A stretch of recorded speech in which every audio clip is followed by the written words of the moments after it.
So everything's about money, and, you know, we can be thankful for Collins for donating artifacts and things like that. Do you have any billionaire backers? Pardon? Do you have any billionaire backers? We do. We've been criticized for the Alamo Endowment Board, but the folks that are on that board are people like Red McCombs and Ramona Bass. They are some of the heavyweight of heavyweight philanthropists in the state of Texas. Red McCombs, by the way, has his own collection of Alamo artifacts that's also spectacular. He's on our board. Clayton Williams? Clayton Williams is not on the board. There is a Perot on the board. Gene Powell's on the board. Lou Mormon's on the board. It's a number of very, well, top-tier philanthropists in the state of Texas. Were they appointed to the board because of their ability to contribute financially? To raise money. Because the Alamo Endowment's purpose is to raise money. And this is a capital fundraising campaign unlike anything we've seen in Texas. The total cost of this at the end of it all is probably going to be in the neighborhood of $400 to $450 million. Now, before everybody chokes on that, as conservatives, we're all going to, wow, that's a lot of money. That's nothing. You've already gotten 107 million. Pardon? You've already gotten 107 million. That's right, 106.5. And The federal government spent that while we were talking. The federal government spent that while we were chatting. and then some. Yeah. Round Rock just voted for a $200 million development that's going to look like the Domain, more or less. $200 million for that. I would say the Alamo's worth at least twice that. I hope folks here would agree that the Alamo's at least worth twice that. That this is the heart of Texas, and we have to protect it, preserve it, and give it what it deserves. Now, getting back just for a second to this damage, we're seeing this damage happen every day. This is one of the more egregious photos. It's hard to see in this light, but you can see those little white patches down on the black around it. That could get in this one day. Is that why you have the black patches down there? Yeah, Actually, we put them down to one day because, like I said, anecdotally, we heard from the staff down there that they would have to sweep out little dust and rocks and stuff every morning when they came in. And that obviously set our antenna up. What is this? And what we've determined is that it's vibrations caused by the traffic on the street that are creating this.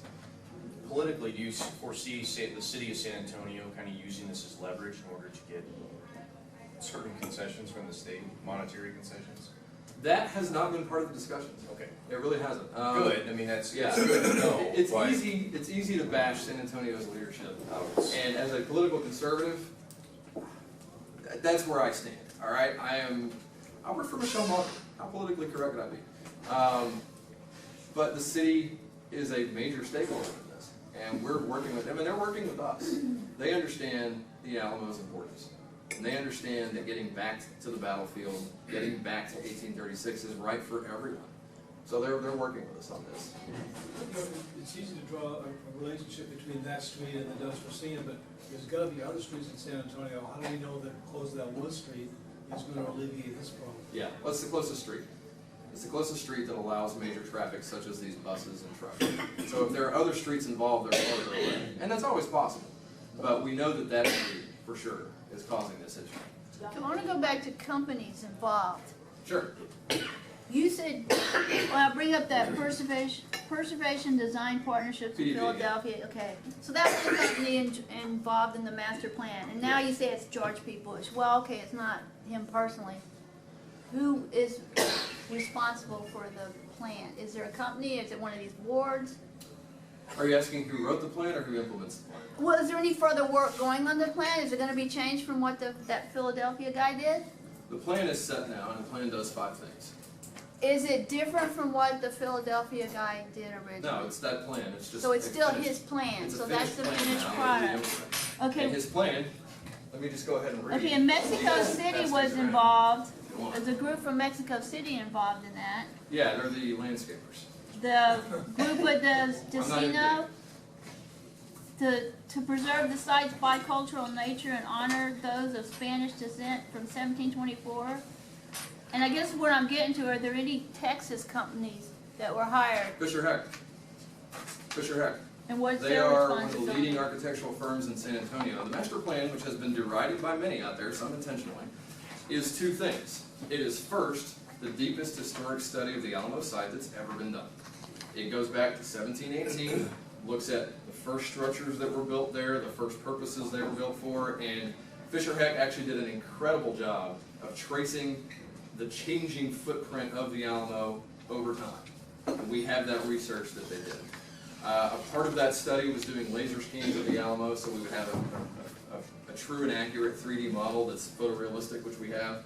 And those laser scans also help us determine some of the preservation needs. There's a preservation study that still has yet to be done. But they help us determine some of the immediate preservation needs and things like that. So there's that piece of the master plan, which is historic research. So when you read the master plan and you see mentions of Mission San Antonio de Valero, there's a simple explanation for that. It was called that from 1718 to 1793. There was a 10-year gap when it really wasn't called anything. It was secularized and people kind of lived there. And then from 1803 forward, it's the Alamo. So that's the first thing the master plan does, is study the history, so that we know it, so that we know where the battlefield was, so that we know where structures were, so we can teach the story better. Second thing the master plan does is come up with 5 key concepts for what we're going to do going forward. It's not a design, it's 5 key concepts. Pass that along. Yeah. Please. They are in the sheet that I just gave you, and this is all that they are. This is all that's actually been approved as far as actions go. Restore the church and the long barrier.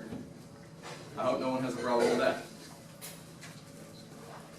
Reestablish clarity and order through the delineation of the historic footprint. What does that mean? That's academic speak. That means the battlefield. You can't see it now. We're going to see it in a few years. Recapture the historic Mission Plaza and create a sense of reverence and respect. If you walk down there now, you see the snow cone vendors, you see the Ripleys, you see all of that. That's not reverent. That's not respect. We're going to get back to that. And in order to get back to that, we have to get a lot of this stuff, all of this stuff, off of the battlefield. Repurpose the Crockett, Woolworth, and Palace buildings. Those are those 3 buildings we built in 2000, that we bought in 2015 to put the museum in. And finally, create a sense of arrival. When you get to the Alamo now, you can drive right past it and not really notice. When you walk in, you come in from the south, you see one thing. You come in from the north, you see something else. You come in from the Paseo, you see something. There's no sense of, oh, I'm here now. So we want to create that. So that's what these 5 things do. And I hope there's no argument about any of these things. Is there a plan or discussion even about maybe rebuilding some of the long-lost structures to further enhance the, I mean, they wouldn't be authentic, but they would Right. at least be realistic perhaps if there's other. Yeah, no, great question. The Alamo walls in 1836 were 18 feet high. Now, logistically, if you're standing outside those walls and you're trying to look to see the church, you don't have a sight line anymore. There's that issue. There is also the issue of recreations. That used to be a thing. Back when Goliad, for instance, was rebuilt, and when Fort Parker and Groesbeck was rebuilt, that was the currency of historic preservation during those eras. That is no longer the currency of historic preservation now. You also have a security issue. We've all seen the headlines of the Barcelona attack, the New York attack, the London attacks, where we have terrorists now who will weaponize trucks. They will weaponize cars. The terrorists in New York weaponized a Home Depot rented truck and killed 8 people with that. We have that issue. So there is a very serious security issue that we have to work through at the Alamo because it's what is known as a soft target. Currently there's not adequate security to keep vehicles out from injuring people there or injuring the Alamo itself. So that all these considerations are part of the plan. Now there is a cool idea in that. Somebody's probably going to ask me about glass walls, which are gone. No glass walls. Bad idea. Nobody liked it. There was a cool idea in that, though, which is we know now, because of archaeology that was done in 2016, where the walls were. There's been archaeology over the years, but the archaeology in 16 really nailed down where the west wall was, where the south wall was. We're thinking of, and this is a design idea that's out there, but not final, you could excavate those walls, put structural glass over them so that you could actually see those walls. I would love to see those walls with my own eyes. I would love to be able to stand there and say, this is the South Gate. This is the lunette from which they defended the South Gate. This area is where Jim Bowie was. We'd love to be able to see that, and that's one method we might have to be able to see that. But these 5 points are what the master plan does. Quick point. Mission San Jose, which was rebuilt, I think, mostly kind of WPA times in the 30s. Yeah. But it gives you a good flavor of what a full mission was and Yeah. is and would look like back then. And I mean, does. that's a good thing to refer people to. Yeah. And say, It's beautiful. take a look. I mean, the Alamo was very much like that. Yeah. And it's still an active parish.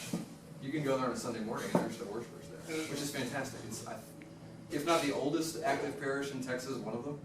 top 5, I think. Yeah, certainly the southern ones, San Juan and Yeah. Espada, you know, those still have people living by them that are just descendants of the Yeah. people who always Yeah. lived there. Yeah, you'll go down to San Antonio and you'll find people who are descendants of the Masons, the actual stonemasons who worked on the Alamo. It's incredible. I've gotten to know a Defender descendant in the last few days whose great, I probably won't have enough greats, several great uncle was Jose Toribio Lozoya. He was the only Alamo Defender who was born in the Alamo, was part of the Alamo de Parras unit as Mexican Army. When Santa Anna comes in, becomes a dictator, he defects from the Mexican Army to join Juan Seguin, defends the Alamo, and dies there, and is part of the last stand in the church. And here I have the master plan, the interview with the guy, George. And it says it was to meet the highest standards of heritage planning and design while meeting the regulatory requirements of local, state, national, and international levels. It's a process we have to follow. The Alamo belongs to the city of San Antonio, the state of Texas, and the citizens of the world.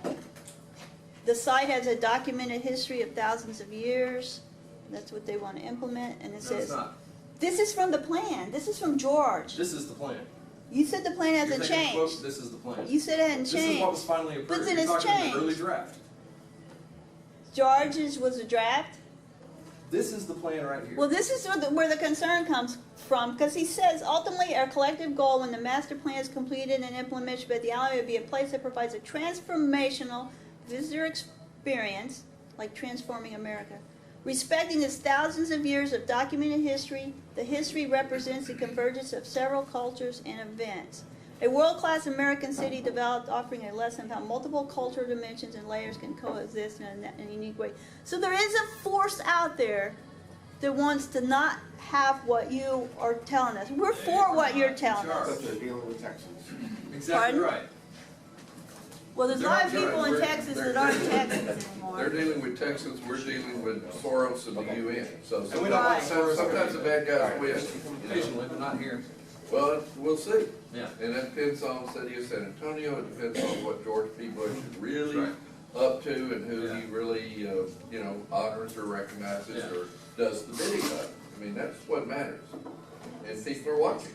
Is there any idea as to when any of it will begin? Yeah, we were targeting 2024 to be at least, if not done, then at least to have made substantial progress. And the reason that date's important is because 2024 is the 300th anniversary of the founding of the Alamo on that site. It was founded in 1718 on a different site. It was moved to a second site and was destroyed by a hurricane, and then was moved to the current site in 1724. So that is the 300th anniversary, that's what we're targeting. And why is there a GoFundMe account for the cannons? When you have $450 million budgeted, there's an impression, I'm being devil's advocate, okay? So there's an impression out You there, think I'm the devil, but no, you represent this. There's people out there that think George P. Bush changed his tune once he saw Yeah, he did. how people Yeah. were uprising. Well, I can't understand why you get $450 million budgeted to you and you need a GoFundMe Well, for we- $45,000. That sounds like propaganda to me. no. The 450 million we don't have yet. That But you have fundraising- 106.5 106.5, of which most, well, not most, about 30 some odd go has went to been the spent. buildings, yeah. Yeah. And that brings up the idea of the nonprofits. Are Right. these nonprofits, were they created nonprofits? Because they Yeah. don't seem to be discouraging the sharing of information, with displaying their minutes, and where people can see where the money goes. There's a lot of rules with nonprofits that Right. is non-transparent. Two questions, well, three questions in that. The Alamo Endowment was actually set up by our predecessor, and he's been hitting us on that. They tried to do some fundraising in 2013-14 and failed. We reconstituted the Alamo Endowment Board with proper fundraisers, and there will be fundraising going forward once the city of San Antonio conveys the street and the plaza to the state. Once we've reattached these properties, then we can start a proper fundraising campaign. The nonprofit that runs the Alamo, I would ask people, do they want a for-profit to run the Alamo? I don't want a for-profit to run the Alamo, because the Alamo is a sacred site.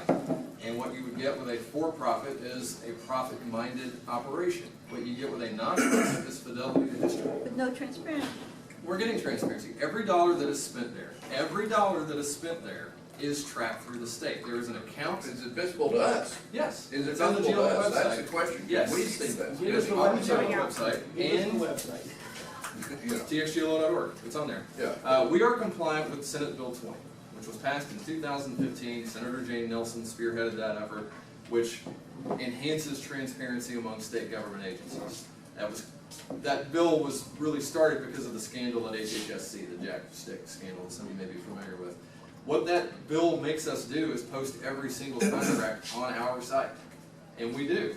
Now, the way the Alamo finances work is the Alamo its day-to-day operations are mostly self-sustaining, meaning the Alamo is free to enter, the Long Barrack is free to enter, and they always will be, just in case that question ever comes up, they always will be. There are concessions there to help maintain the operations. For instance, the gift shop. That's a for-profit operation that's run under the nonprofit that runs the Alamo so that they can have things people can buy, tchotchkes and souvenirs and things like that. We have the concessions in the back, the snacks, we have the photogenics and that sort of thing. All of those sustain the operations. The way the Alamo's finances actually work is those finances are run through a state account that we manage. And if there are shenanigans, we catch them. For instance, there was a little bit of a shenanigan with the previous CEO. We caught him.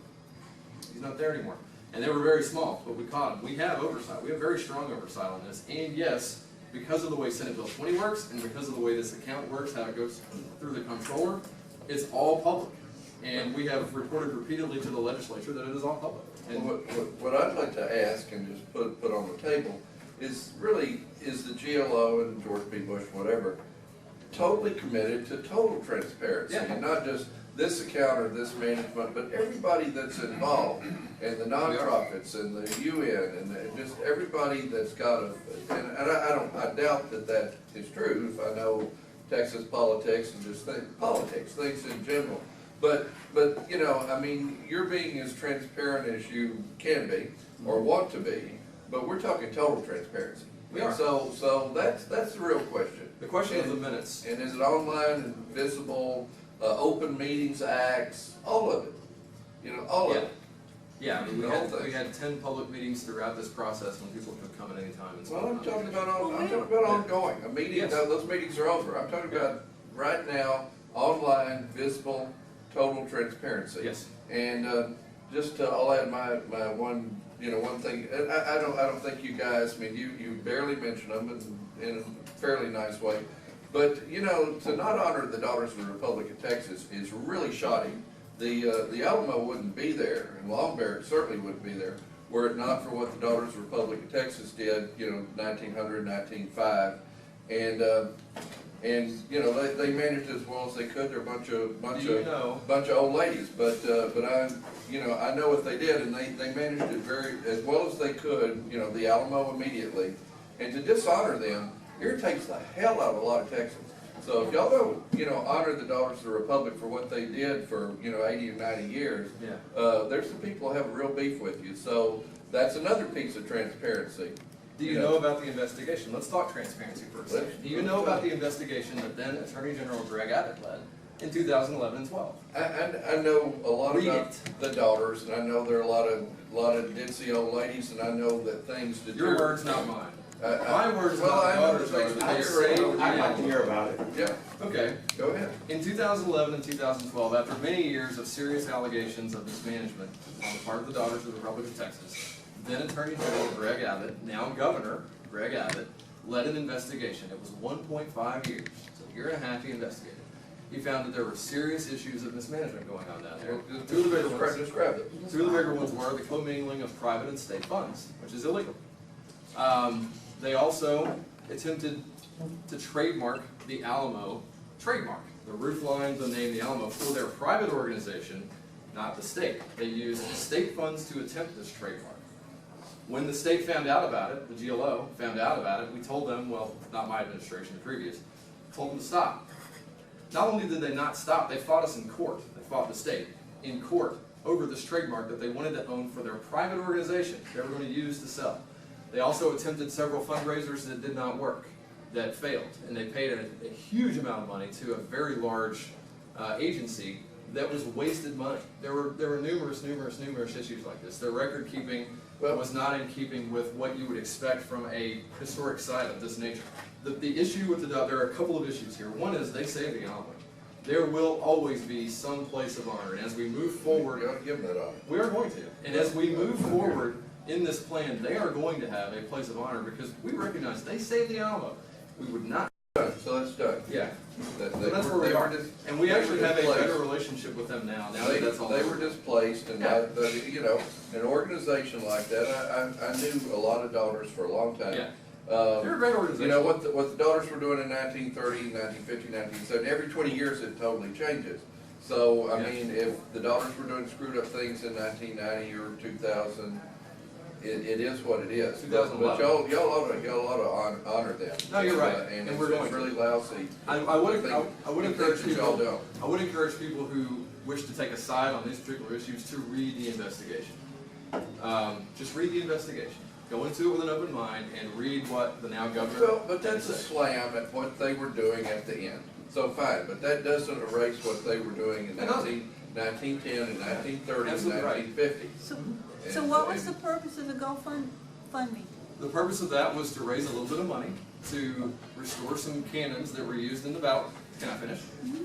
And to let Texans have a little bit of piece of that fundraising effort, to give people a little bit of feel that they're part of this. These cannons, the Alamo is unique in many ways, and one of the ways that it's unique is that we have several of the guns that were used in the actual battle. They've not been maintained properly. They were left out in the elements. They were left to wither away and to suffer in the elements. So we're having Texas A&M restore them, and we did the GoFundMe, just a little way of So it's getting really folks publicity involved. to get It's getting folks involvement. involved. You call it publicity, I say getting Texans involved. Well, that's what I mean, publicity, getting Texans involved. I mean, we don't have any problems with the details and want to save the Alamo. We're just concerned from outside forces and what we've heard and what is in writing or what people intend. How are they gonna affect what you're presenting here? Yeah. Well, people should be concerned about the Alamo. It's the heart of our state. It's where we start. One of the issues we've had is that up until the last few years, not enough people were concerned about the Alamo. We would visit it in our childhood and never visit it again. We would have this image of the Alamo in our heads from the movies that is not the image of the Alamo that exists. That is the problem. Now there's room always for criticizing every plan, every politician, every person involved in anything. What there ought not be room for is politicizing all of this. And what we are seeing is a politicization based on cherry picking this and that and this and that and not focusing on the big picture. The big picture is we have to save the Alamo. The big picture is we have to save Texas history. And the big picture is that is what we were doing. And we agree with that, but we have to save it from the UN and outside forces Yeah. too. And I'm telling you, they just- have no influence. They just don't. I am on this project, it's probably 80% of my time right now. The other 20 to 25 to 30 on some days or more is Hurricane Harvey relief. Our agency is actually tasked with the housing effort on that. That is, don't want to hurt. Maybe here. That effort alone is the largest housing recovery effort in American history. That storm was actually 2 storms if you look at how it hit the coast. It hit as a wind event in the Rockport area, going a little bit farther east. Then it went back out to sea because there was a high pressure zone that pushed it back out to sea. It charged up with water and came back in as a flood event. This flood event was a 40,000 year flood event. Now what does that mean? That sounds weird, 40,000 years. It means you have a 1 in 40,000 chance of a flood of that magnitude hitting you in any given year. We're in charge of that, we're in charge of this. These are 2 of the biggest efforts going on in Texas. But I'll say that most days this is about 80% of my time. And you know how many phone calls we've gotten from the UN telling us what to do? None. They don't have any influence there. I know they have a lot of crazy stuff on their websites. I hate all that stuff too. Doesn't mean it's correct. Yeah. It has nothing to do with what we're actually doing. So it just doesn't. And I don't know if I can convince you of that today. Probably not. But I will say that where we are going is we have to stop this daily crumbling that we see, so we have to close that street. The Alamo Church and Longberg are very old structures. They have not been maintained properly over the last several decades because they're old. I'm not pointing fingers at anyone. They're old and they live in the stress of San Antonio, where you have winter for about a day and a half a year and you have summer the rest of the time. It's really hot and it rains. And there's an issue actually that we've discovered, which is rising damp. Have you heard of this issue? the Sphinx actually suffers from the same issue, the Sphinx in Egypt. It's an issue where limestone has this property of leaching moisture up from the ground internally in it and causing internal erosion. We know that that's happening at the Alamo now, because you can actually see it. If you stand in front of the Alamo, you see a discoloration from about 3 feet down. It's darker than the rest going up. That's part of that is rising dam causing that. There are a lot of folks who just tell us to leave alone. Don't change anything. But if you don't change anything, it's going to fall apart, and you leave naked stick pony guy running around on the plaza. Do we want that? Question, Yeah. what is the time frame that you think you can shut this road down? Because it's like a circus now. It's terrible. now. Yeah. So what can you do to shut it down now? It looks like we'll be able to shut it down in the middle of next year. There are ongoing negotiations and votes and so forth with the city of San Antonio, but right now it looks like the timeline is May of 18 is when the street gets shut down. None too soon. You had a question too that I ignored for a minute. I have a couple questions now. First of all, is the Preservation Board did a magnificent job on the Capitol. Are they involved? They're not involved yet. They will probably be involved. Preservation Board deals primarily with that. You have the Texas Historic Commission that gets involved in issues like this too. The Texas State Archive and all that. And then we are actually one of the major Texas State Archives too. Little known fact about the GLO. In fact, if any of you want to come downtown to see what we have at the GLO's archive, I'll give you my email address at the end of this and I can arrange a tour. We have one of the state's best archives. We have an archive that goes back to the 1500s. We have the first draft of the Republic of Texas Constitution there. I encourage all y'all to come see it. It's pretty The cool. other thing is, have y'all reached out to the Israelis? Because they have magnificent technology and expertise in archaeology They do. and restoring and preserving things. Yeah. I don't know that we've worked with them on this, but I will say that the commissioner's only foreign trip so far was to Israel, where he went and met with Prime Minister Netanyahu. They took him on a tour of Masada. We are about as pro-Israel as you can get. Who was It's a that good idea, that though. took the trip? That was Commissioner Bush. Was it Bush himself? His only foreign trip that he's taken, well, he's taken two. He took one to Israel to meet with the Prime Minister. He took another to Panama to see the new Panama Canal. Because that has very, very important implications to shipping and commercial interest in the United States, particularly Texas, because it's close to us and it's a major shipping, obviously. So those are the two foreign trips he's taken. Getting back to this for a second. The attitude of leave the Alamo alone, which we hear a lot, I understand it. You want to say hands off, but that's going to leave it to crumble. That's going to leave us in this situation where the Ripley's is on the footprint, and it's just disrespectful. So the master plan that we have is the best chance, and if we don't get this done, the Alamo is going to suffer. So what the master plan, just looking at what we're doing now. When we came in January 2015, Commissioner was inaugurated January 6th, I want to say, 2004. He prioritized the Alamo from day one, and that has been one of our focuses from day one. One of the first moves we made was to buy those buildings, the Crockett Woolworth and Palace buildings. And as you can imagine, that didn't happen quickly or overnight. It's a major real estate deal, $14.1 million to buy those buildings. Those buildings are going to be the museum that the Alamo deserves. Three things that we have done since we came in is we improved the living history program. I encourage everyone who cares about the Alamo, which should be all Texans, to actually go to the Alamo and see what we're doing there. Because the living history program is a way to get back to 1836. You can walk up to people who are wearing 1836 clothing, they're carrying around 1836 rifles and firearms and other things from the period, and you can ask them about them. And these are specialists who know all about 1836, and they know all about what they're wearing and what they're carrying and what life was like back then. And there's more of that now than ever before. We have the Bowie exhibit. Now, I personally had the privilege of writing about half of that exhibit. And that exhibit is about Jim Bowie. How politically correct can you be when you're exhibiting his knife that he used to kill a guy? You actually have this original one? We have the first Bowie knife ever made in this exhibit. It's called the Caiaphas hand Bowie knife. It actually doesn't look like a Bowie knife. Not the one he had at the battle. No, well, the one he had at the battle is, there's a lot of historic debate about that. My personal belief, having researched Bowie's life extensively for this exhibit, I think he was carrying at least 3 at the battle. He would have been carrying the Caiaphas ham knife. He hadn't given that away to his pal, Caiaphas Ham, yet. That's the knife he used at the Sandbar fight in 1826 that made him famous. When he came to the Alamo, he was already a celebrity. He was one of the most famous men in the United States because he had fought off half a dozen guys with a knife when they shot him 5 or 6 times. Tough guy, not a guy you want to mess with. So I think he was carrying that knife. In 1830, when he comes to Texas, he stops off in Washington, Arkansas on his way in from Louisiana, and he meets with a blacksmith there by the name of James Black. James Black was one of the most highly regarded blacksmiths of the era.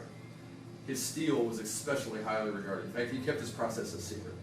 And he made knives from 1830 to about 1839. There's a tragic story at the end of that I can get into. But when Bowie meets him in 1830, Bowie, knowing who James Black is and Black knowing who Bowie is, there's sort of mutual respect there. And Bowie asks Black to make him a new Bowie knife. And Bowie has created a pattern in wood of what he wants the knife to look like. And we think that's the classic Bowie knife, the clipped point, the hand guard, all of that, the big blade. So Black takes a look at that design and says, yeah, I'll make you this. And I've also got some ideas of my own. I know who you are. I know about knives and steel and fighting. So he makes his own design. Bowie goes away for a while, comes back, sees the design that Black has made, the design that Bowie brought. He wants both. So my conjecture is he comes to Texas actually with 3 knives, at least. And he was known for his knives, so he probably had a bunch. Texas was wild, it was frontier, it was dangerous. So you're going to be carrying guns all over you, you're going to be carrying knives all over you, and if you're Jim Bowie, you're known for your knife, you're going to have a big old knife down your side. So that's the one Black made, is the big one on Bowie's design. He makes a smaller one that's a coffin handle. That's what James Black is known for, is the coffin handle shape. And so, like I said, my conjecture is he has 3 when he comes to Texas. We have the Caiaphas hand in the Bowie exhibit.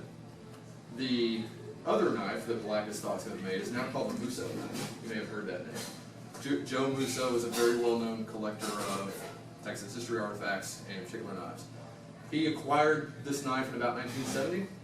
This knife is in Phil Collins' book if you want to see it. It's a gorgeous example of a Bowie knife. It's absolutely stunning. It's about that long. It's almost a short sword. It has the clipped point sharpened on top, sharpened on the bottom, still capable of mayhem. I've actually held that knife. It'll give you chills holding that knife. And then I think he also had the coffin handle with him as well, and probably others. But yeah, we have 2 of the 3. The coffin handle, if he came here with one, has been lost to history, most likely. There are other stories out there. You hear about Madame Candelaria and the knife that she claimed was a Bowie that looks like a spear point type blade. Probably not accurate. That knife is currently at the San Jacinto Museum. There's another knife that went down to Mexico and came back. I'm not exactly sure whose hands that one's in now. We don't have that, but I will tell you, there is the Musso knife that I've mentioned. There's also a knife called the Robinson knife. They're twins. Phil Collins was able to acquire both of them. They're incredible. They're stunning knives.